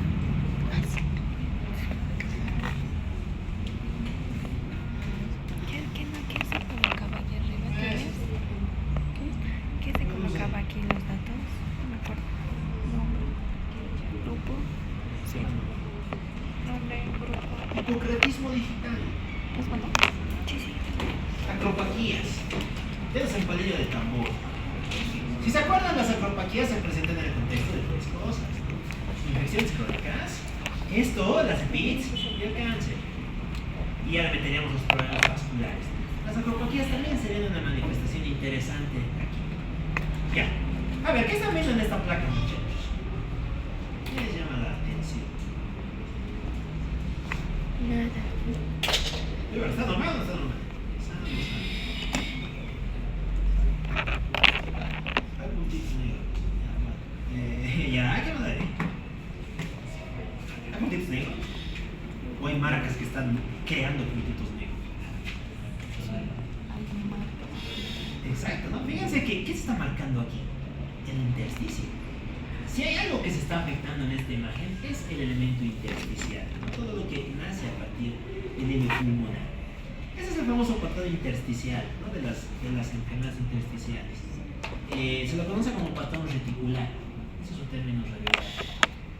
Lo de siempre, ¿no? No es exclusividad de PIT, puede presentarse en otras enfermedades. Si la tuviéramos en el contexto de PIT, ¿cuál es la principal que produce esto? La FPI, la fibrosis pulmonar idiopática, es la que con mayor frecuencia nos produce este patrón. Ya, ¿qué más observamos aquí? Fíjense que no todo es afectación intersticial, no todos son líneas. Tenemos algunos puntitos. ¿Se acuerdan qué se llama esto? Nodulillo. Cuando juntamos los dos tenemos un patrón retículo nodulinar. ¿Cuál solía producir este patrón? La silicosis. Esta que también tiene dado con mayor frecuencia. Muy bien. A ver, ¿qué es esto? Esto es un átomo, ¿no? Así se mira en tomografía. A ver, reconoceremos lo que hay, ¿no? Fíjense que... A ver, ¿quién llama la atención aquí?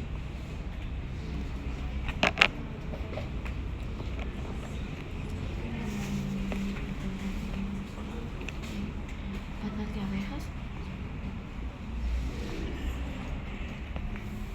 Parece panal de abejas, ¿no? Pues... La agrupación de los átomos. Ya se pone. Bueno, esto, muchachos, es el famoso patrón del panal de abejas. Este es el famoso panal de abejas. Bueno, yo creo que entenderán por qué, ¿no? Fíjense esto. Parece un panalito, ¿no? Parece un panalito. ¿Por qué tiene esta forma? Porque se está afectando el intersticio, ¿no? Fíjense que los espacios aéreos se miran bien, vemos zonas llenas de aire, pero el tejido que le rodea a su alrededor, el tejido conjuntivo, está muy marcado. Eso es lo que condiciona que tenga esa morfología, ¿no? En un panal de abejas. ¿Es un panal de abejas simétrico? No. Es de que hay afectación bastante parcheada. Eso también se puede presentar en el contexto de unas pulmonares intersticiales, como por ejemplo la FPI. Ya. ¿Qué más? Se forman algunos espacios llenos de aire, ¿no? Se forman pequeñas zonas de bronquiolitis. Eso también se puede producir en el contexto de ciertas enfermedades. Bueno, ¿pero qué más? ¿Qué más les llama la atención a este mal? Solo está mal del pulmón, apenas algo más, se llama la atención.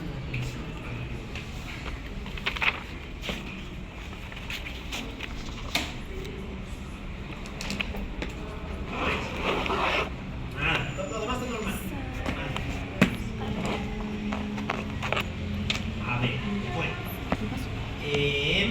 nos fijaremos, ¿no? Pulmón de un lado, pulmón del otro lado. Una masa blanca, una masa blanca. Y una masota.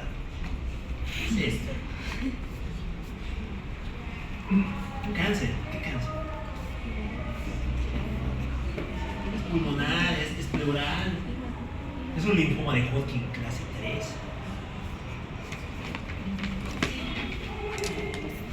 Es un muchacho que llama corazón. Es el corazón. Bueno, estamos viendo sus cavidades. Algo de ya por. Bueno, ¿no? Exacto. ¿Por qué tan grande? ¿No? ¿Por qué? ¿Para qué nombre has puesto esto? Tallo cerebral. Eso, pero ¿por qué? Tallo cerebral. Sabemos que es cardiomegalia. ¿Por qué no lo quieres dibujar esto? ¿Qué? ¿Por? Ya, ¿por qué? Fútbol, estoy de acuerdo. Afectación de cavidades derechas. Una megacongestionación sobrecargada alrededor del ventrículo derecho, lo cual esto va a ser por causa de la afectación, puede ser por avance de ganancia, lo cual esto sí, las ansias se relacionan con Sí, pero no puede ser algo más, tiene que ser así. Es que no sé cómo explicar. Bueno, ¿qué hemos dicho que se afectaba en las enfermedades pulmonares intersticiales? El intersticio. ¿Y qué se encuentra en el intersticio? Los vasos sanguíneos. Si te cargas a los vasos, la presión sube o baja. Sube. Y si sube la presión arterial pulmonar, el pobre ventrículo derecho no está hecho para aguantar esa presión, por lo tanto, cardiomegalia, ¿no? Hipertensión pulmonar. Es otra consecuencia que va a tener la EPID, ¿no? Con secundaria hipertensión pulmonar. Muy bien, y es justamente lo que estamos observando en esta imagen. Tremendo corazón. Bueno, no les dejen que tiene eso. Pero bueno, corazones más grandes, corazones más pequeños. Aceptamos a todos, ¿no? Bueno, esto se llama patrón quístico, ¿ya? Fíjense que vemos lo mismo, ¿no? Una afectación muy marcada del intersticio, pero que en este caso nos deja unas sombras oscuras en el centro. ¿Quién clásicamente tiene patrones quísticos? Y, dato interesante, ¿no? Afectación de lóbulos superiores, que es donde juegan esas excepciones. Este patrón te lo puede dar la linfangioliomatosis o la histiocytosis X. Cualquiera de las dos tiene este patrón radiográfico. Muy bien. Bueno, aquí vemos lo mismo, ¿no? Patrón, en este caso reticulado con cierto componente nodulilla, que también se puede presentar en el contexto de las neumonitis eosinofílicas. Las eosinofílicas tienen este tipo de alteraciones. Muy bien. Bueno, hablaremos de las que nos faltan. Me estoy olvidando aquí de neumonitas, ¿no? Dentro de estas sacaremos 7. La neumonitis intersticial linfoide, también conocida como el ANIL. Bueno, esta es una entidad cuya causa no está de nuevo aclarada. Básicamente proliferan muchos linfocitos y los linfocitos invaden el intersticio. Algunos lo han descrito asociado a los linfomas. Bueno, puede ser, ¿no? Pero es una entidad que pasa un tanto desapercibida. ¿Qué más podría jugar aquí? Dentro de las otras. Estas también se conocen como neumopatías primarias. Aquí también juega la amiloidosis. ¿Se acuerdan qué es la amiloidosis? El depósito de una proteína, no el beta-amiloide. ¿Dónde se produce el beta-amiloide? En el hígado. De hecho, la amiloidosis es básicamente el depósito de ese amiloide en distintos tejidos. El Alzheimer podría ser una forma de amiloidosis. Sí. Sí, ¿no? Porque depositas amiloide. Es una forma de amiloidosis. Pero hay muchas más formas de amiloidosis. Amiloidosis por transtirretina, por cadenas ligeras, la AN, la AS, la AM, identidad genética, con predominio de neuropatía periférica y demás. Hay una de ellas, la amiloidosis sistémica, en la que tienes a tener ese mismo depósito en tus pulmones y por lo tanto tienes fibrosis.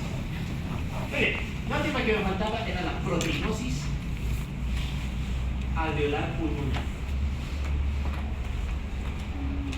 Bueno, esta es una entidad por la mutación de un factor, es una enfermedad congénita. Se debe a la mutación de un factor que es el GNCCF. Bueno, no sé si se acuerdan qué es esto, es el factor estimulante de las colonias de los granulocitos macrófagos. Esto básicamente es combustible para que los macrófagos se activen y trabajen. ¿Qué pasa si es que no tienes esto? Pues tu macrófago ni se activa ni trabaja, ¿no?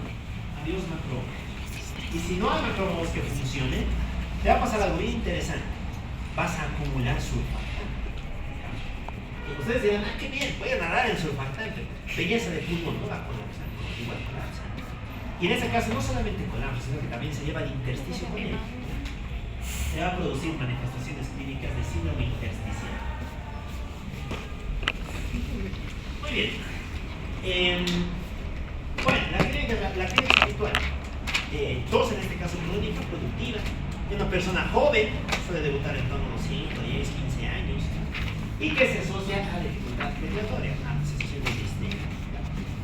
En este caso, en el contexto del diagnóstico, pues es importante hacer un lavado. Porque ¿qué vamos a encontrar en el lavado broncoalveolar? Proteínas derivadas del surfactante. Hay un gran depósito de proteínas derivadas de este compuesto. Y también encontraríamos varios macrófagos, esos macrófagos inactivados. Muy bien, ¿cuál tiene que ser el tratamiento de esto? Es bastante lógico. ¿Cómo se tratará en el siglo XXI? Porque esta gente se moría con esto. No pasó hace 15 años. Ahora no se vería.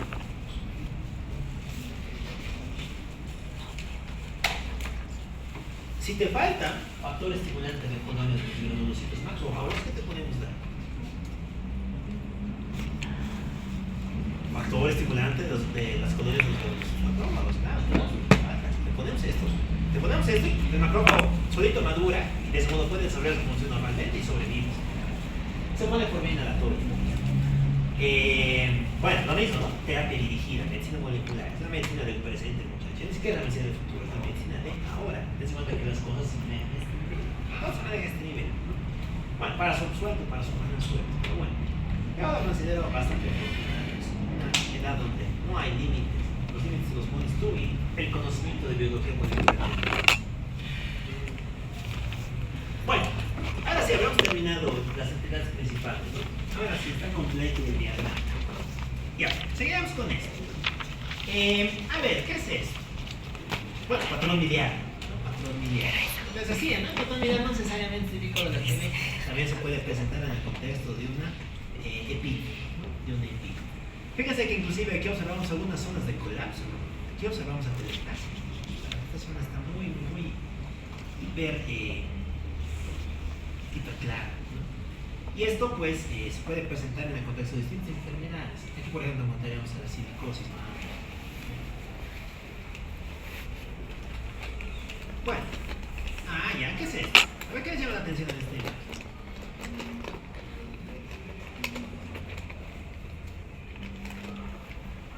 Y ahora se va a subir a la plataforma, ¿no?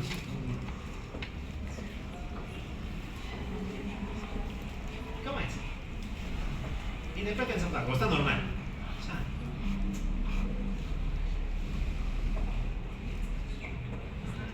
Bueno, lo mismo, ¿no? No se puede ver. Ya llevamos, pues interpreta una placa. Sí, muy bien, interpreta la placa. Nos acordamos, ¿no? Siempre se empieza por la silueta cardíaca. Bueno, está bien tomando, inspirar, etc. Asumimos que está bien. Pasamos por la silueta cardíaca, bueno, aparentemente no hay mucho que destacar. Nos vamos al parénquima pulmonar. Empezamos de arriba hacia abajo. Cierto patrón de afectación intersticial. Y nos vamos a los cilios. ¿Y qué hay en los cilios? Unas sombras blancas. ¿Qué creen que sean estas sombras blancas? Ganglios linfáticos. Adenopatías periliares. ¿Qué enfermedad tenía esto? Si miran, este es un paciente X. ¿Qué tienen que pensar? Sarcoidosis. Aquí la gente es caucásica. No, es TB. TB. La principal causa es TB. Y ya, si descartas TB, con todo un genético pequeño hecho, ahí sí no, sarcoidosis. Muy bien. O puede ser otra granulomatosa. Perfectamente puede ser otra granulomatosa. Pero, no se olvide, ver esto es sinónimo de aquí, sinónimo de TB. Trabajas en Estados Unidos, sinónimo de sarcoidosis. Tienen también esa capacidad de ser matiz. ¿Qué es esto?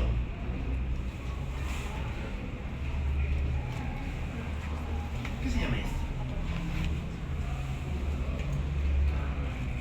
A ver, no, pregunta 41, diagnóstico. Ona similar. Harris, ¿me van a imágenes de este patrón?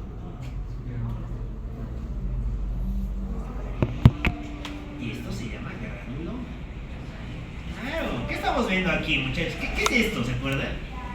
¿Qué se llama este buen amigo?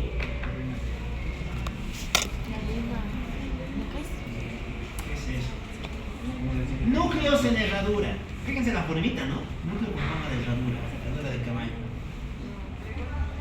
Esto se llama célula gigante de Langerhans.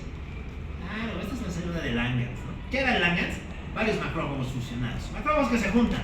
Langerhans por un lado, Langerhans por otro lado. Esos puntitos que son, linfocitos, perdón. Macrófagos, linfocitos y un centro de infiltrado y algunas zonas de necrosis. Este es el granuloma de la sarcoidosis. Bueno, vamos a explicar esto, ¿no? Bastante importante. Hallazgos histológicos característicos de la sarcoidosis. Aparecen dos tipos de cuerpos. Por un lado tenemos a estos puntitos que ven aquí arriba, que se conocen como los cuerpos conoides, también conocidos como los cuerpos de Schaumann. Son hallazgos histológicos característicos de la sarcoidosis. Estos, en cambio, fíjense que son estructuras intracitoplasmáticas de un tamaño mucho más grande. Se conocen como los cuerpos asteroides.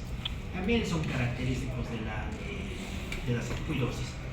Característicos, pero no exclusivos, porque también se presentan en cualquier granulomatosa que afecta al pulmón. La aridinosis, la silicosis, también te podrían dar estos cuerpos. Siempre hay que ponerlo en el contexto. Bien. Muy bien. A ver, ¿se acuerdan qué se llama esta imagen? Neumotórax. Neumocitis. ¿Dónde veíamos a las mariposas?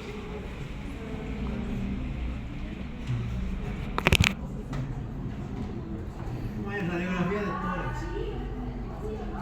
No, tampoco es radiografía. Tórax tiene que estar masterizado para el británico. Si al final de inglés. Perfectamente puede venir una placa y diga, explícame qué es su fisiopatológico de la alteración observada. A ese nivel tenemos que vamos. Se presenta en el edema agudo del pulmón. Claro, en el edema agudo del pulmón. Ahí es donde vemos imágenes de las mariposas.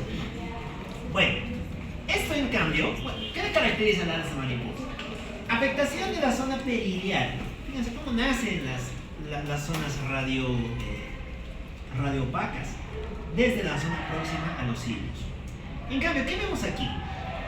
Vemos lo opuesto, ¿no? Aquí no hay zonas radioopacas, sino hay zonas radiolúcidas. Esto se conoce como la imagen en negativo de alas de mariposa o el negativo del edema pulmonar. ¿Dónde se mira? En la NEC, en la neumonía eosinofílica crónica. Es un hallazgo característico de este tipo. Muy bien, y aquí tenemos a los famosos grados de la sarcoidosis, ¿no? Bueno, el estadio 1, lo que les decía, ileares bilaterales, ¿no? El estadio 2, ileares más afectación pulmonar, retículo nodular. Estadio 3, solo parénquima, solo retículo nodular. Y estadio 4, fibrosis con afectación extrapulmonar. La clasificación radiográfica de la sarcoidosis. Bueno, más plaquitas, ¿no? Bueno, lóbulos superiores, ¿no? Entonces estos. Esta es otra entidad que también produce enfermedad pulmonar, la espondilitis anquilosante. ¿Se acuerdan qué era? Volvemos a Robinson. ¿Qué dice? Yeah. Es otra autoinmune, ¿no? Principal causa de lumbalgia crónica en personas jóvenes, ¿no? 20 a 40 años. Es igualita que la artritis, solamente que tiene un componente dirigido contra las entesis. Es una entesitis. ¿Se acuerdan qué son las entesis?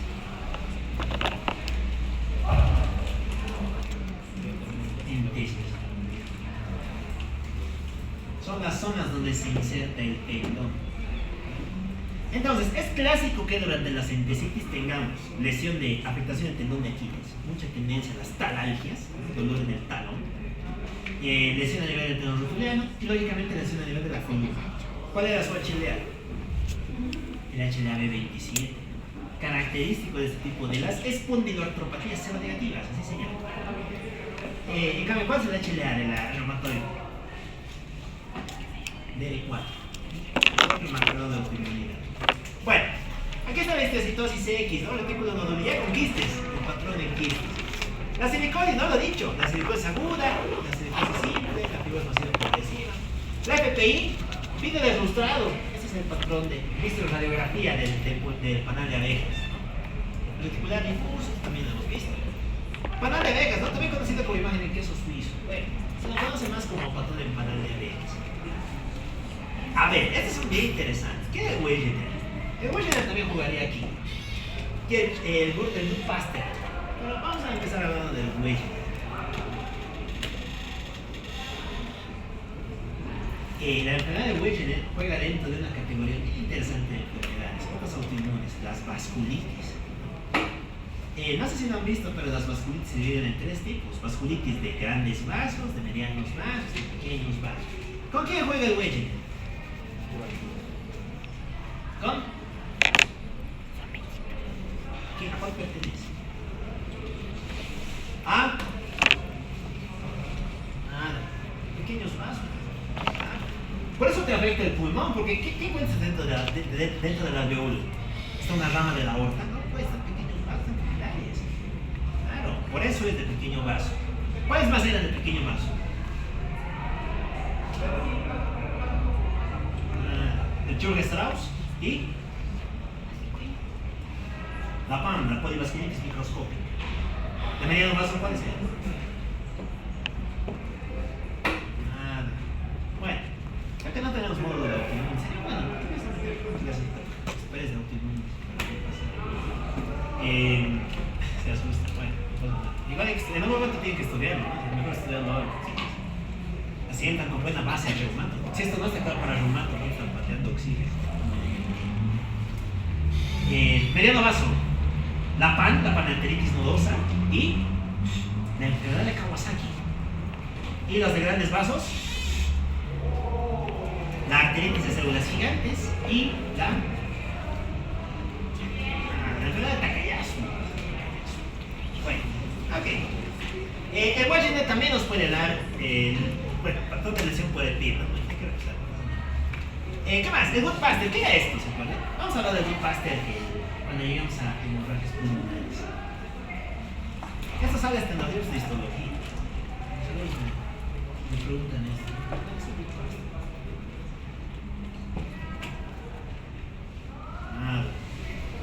Bueno, es otro autoinmune. En este caso, ¿contra quién? Produces anticuerpos contra el colágeno de tipo 4. ¿Y dónde veíamos colágeno de tipo 4? En col A1-4. En las membranas basales. ¿Y dónde hay membranas basales? Importantes, de relevancia fisiológica. En el pulmón, porque la membrana basal es parte de la membrana alveolo-capilar. Y en el riñón, porque la membrana basal es parte de la membrana de filtración renal. Por eso es que el Good Pasteur te va a producir hemorragias pulmonares y un síndrome nefrítico. De este vamos a hablar también cuando lleguemos a síndrome nefrítico. Bueno, en la aproteinosis alveolar, ¿no? Con significados de lugar difusos. Bueno, listo. Habíamos terminado las EPITS. Este es el maravilloso mundo de las EPITS. Ya, vamos a terminar hablando de los mecanismos de defensa y la función metabólica. No tiene mucha novedad, ¿no? ¿Cómo se defiende el pulmón? Entonces, expectoración ya lo sabemos. Vía superior, bueno, le damos al estornudo, ¿no? Lo de siempre. Misma vía que la tos. Zonas reflectógenas, recibes el estímulo. ¿Cuál era el nervio aferente en la vía de la tos? El laringe superior, muy bien. Y el vago, ¿no? Llegan hasta los sitios integradores a nivel de la región bulbo-conjuntivancial, sobre todo a nivel del bulbo, y se manda una respuesta que consistía en contracción de musculatura abdominal y generación de aumento de la presión intratorácica. ¿Para qué sirve esto? Para despejar vía aérea superior. La exposición anatómica de las vías, ¿no? Bueno, es muy interesante. Las vías tienen un porqué, tienen una razón de ser dicotómicas, ¿no? Eso dificulta o evita que ocurran obstrucciones de grandes calibres. Y finalmente el cierre de la glotis, ¿no? Otro mecanismo que tiene el cuerpo para protegerse. Ya, para dar aire inferior, ¿qué tenemos? Los cilios, el aclaramiento mucociliar. Esto se alteraría ¿dónde? ¿Qué enfermedad se alterarían a los cilios?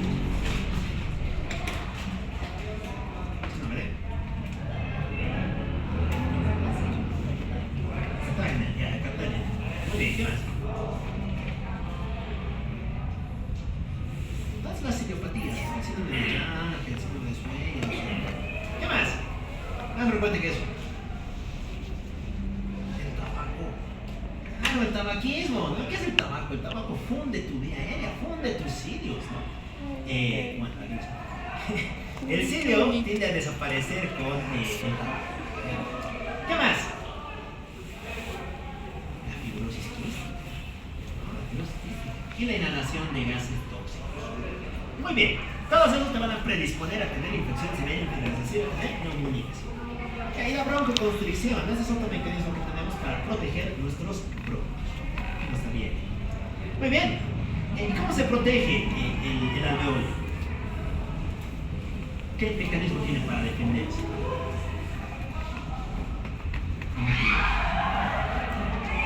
Apoptosis.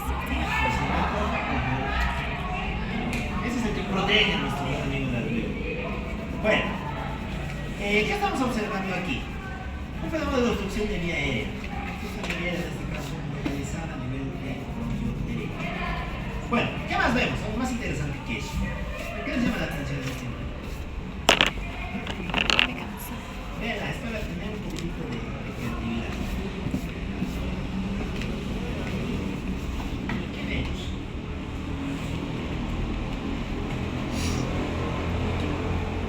Es que vemos. No vemos nada, normal. ¿Ven? ¿Qué es? Pero tiene algo que es bastante llamativo, ¿no? El diafragma, el diafragma. A la izquierda, a la derecha. Claro, se da la punta. Pensé que Si hicieran maniobra de Pachioni para esta pasar por la latido de pues punta, en punta, el líquido agua es el paco ¿cómo se llama eso?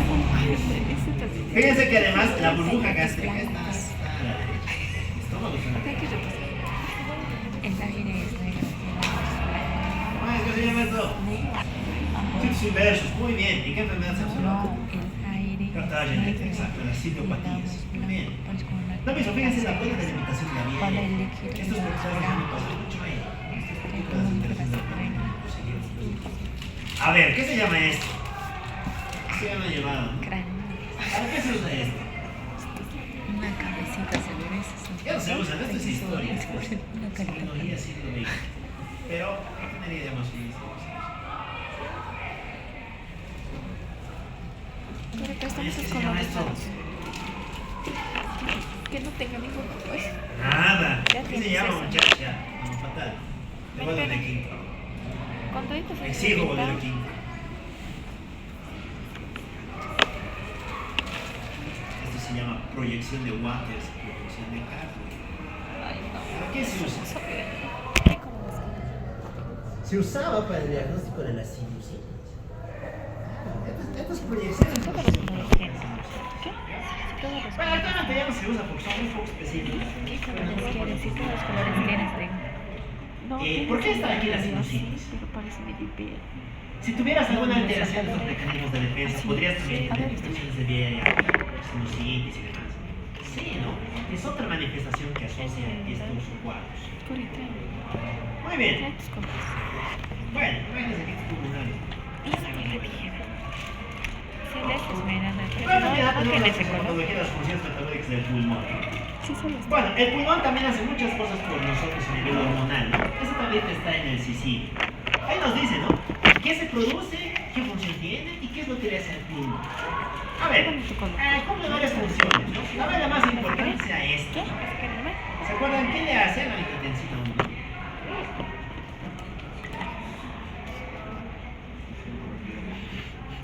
Exacto, ¿no? La ECA, ¿dónde está? Este color. En el endotelio de las células. ¿Qué? En el endotelio de los Este color es verde.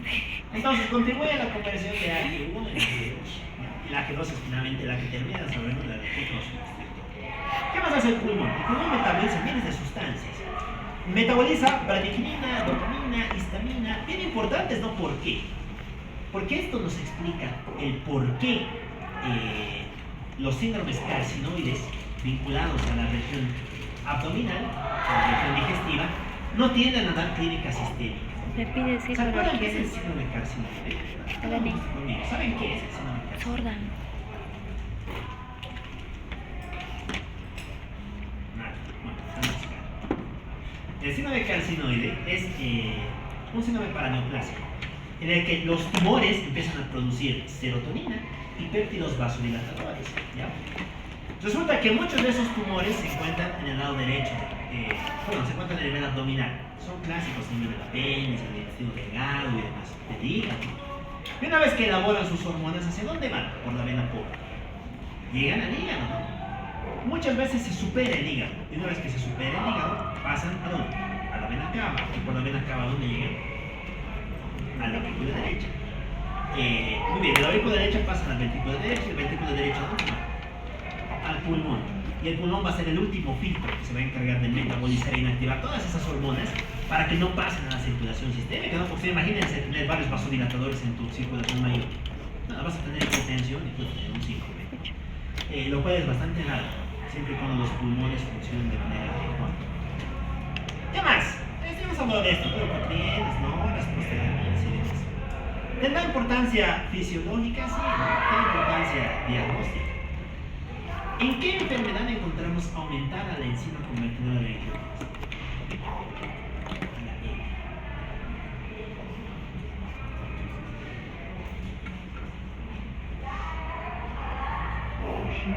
¿Qué es? No, Cushing no.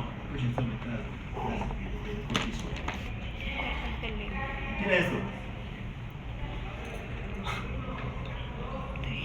Granuloma. Claro, diagnóstico. Tuberculosis, ya, muy bien. La tuberculosis, pero no eleva la I. Entonces, ¿cómo sería? Ahora sí, la sarcoidosis. La sarcoidosis clásicamente cursa con enfermedad. Es una alteración laboratorial clásica de la sarcoidosis. ¿Ya? ¿Y por qué? Porque, como hemos visto, el problema es pulmonar. Si el problema es pulmonar, elabora su gran cantidad de hormona. Y esa es la que se va a poder medir a nivel del tracto sistémico. Ya. ¿Qué otra hormona estaría aumentada en este contexto? Fíjense que tenemos muchos macrófagos funcionales trabajando al 200%. Se puede activar otra hormona, el dihidróxico de calciferol. ¿De quién estamos hablando? El hidróxido. Pues, ¿cuál es el dihidróxico de calciferol? La vitamina D. Claro. Y resulta que estos macrófagos pueden convertir mucha vitamina D en formas activas. Y si está activado, ¿qué vas a tener? ¿Se acuerdan qué hace la vitamina D? La fisiología de la vitamina D. ¿De la T? No es el que da la piel. La T. Siempre pasan varias cositas. Anótense. Todo esto lo vamos a ir viendo eventualmente. Siempre queda dentro de la De la T nos ha Si no está claro, preguntado a la. no vamos a ir muy lejos. Aumenta la absorción renal de calcio, aumenta la absorción intestinal de calcio y favorece su depósito a nivel del tejido óseo. Entonces, si tienes mucha vitamina D, ¿qué vas a tener? Tendencia a la hipercalcemia, tendencia a la calcificación distrófica y a la calcificación metastásica. Y si se acuerdan, son los dos principales factores de calcificación patológica en el cuerpo. Muy bien, ¿qué se llamaba esto?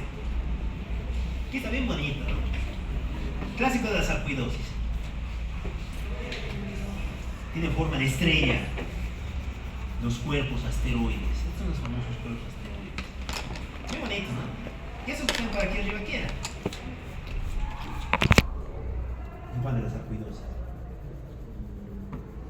Los cuerpos conoides, los cuerpos de Shaw. Los estamos viendo aquí.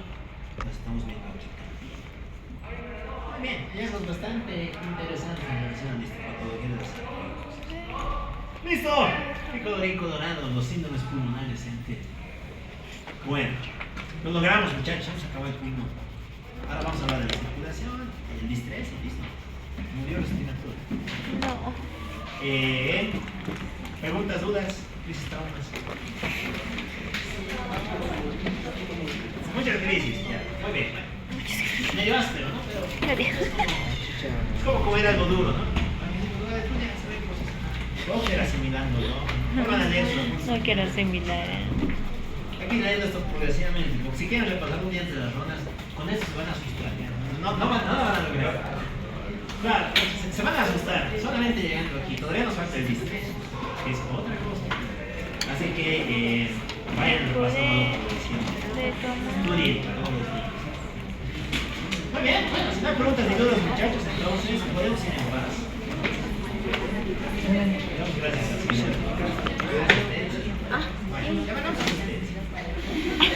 Uy, mándame a esa superficie.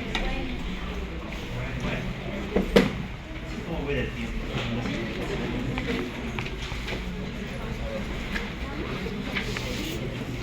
Ya no puedo, ya no puedo. Pero bueno, es bastante productiva la sesión. Si no, estamos repasando todo, estamos consiguiendo. Visto, ¿no?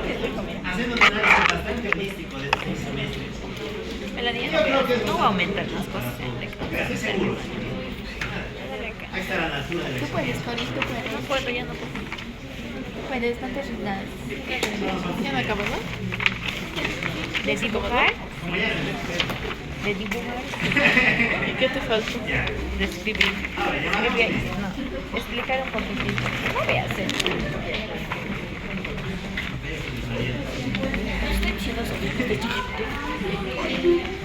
Yo quiero hacer, mi hermano me dice.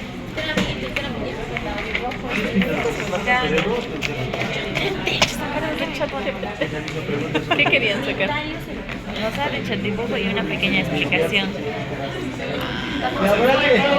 Bien pequeñita voy a hacer. Cori, ¿tienes este color? Se está rompiendo. Sí, sí tengo. Y no es este. Silencio, muchachos. ¿Y de dónde vas a sacar esa pequeña explicación?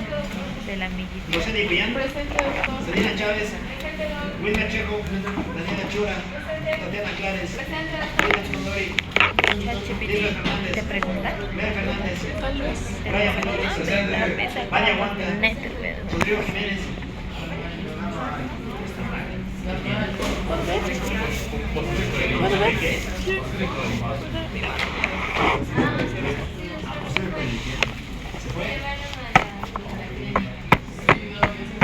¿Te van a operar siempre?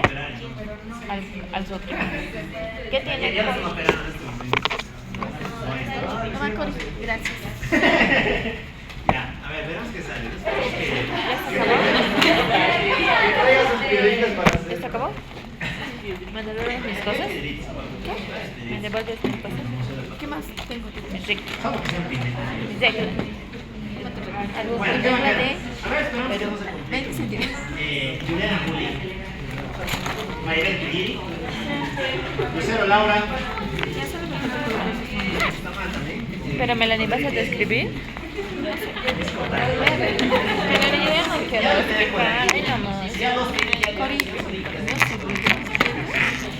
Viene atrás. Gabriela Lomas, Macarena. Y algún día te vas a poner a describir. Bueno, Javier Jiménez, vamos a ¿qué ver. colores pintas? ¿Has pintado esto? ¿Qué colores pintas con colores? No, qué marca.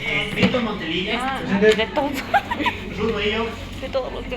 Wilson Pañi, No es los colores. Diana entonces Montes, está. Es Mauricio que la Cruz, Cori es artista, no sé qué Liceo está Ramos, haciendo estoy en la lección. Fernando Ríos, Rosario Rodríguez. Rani, corta esto.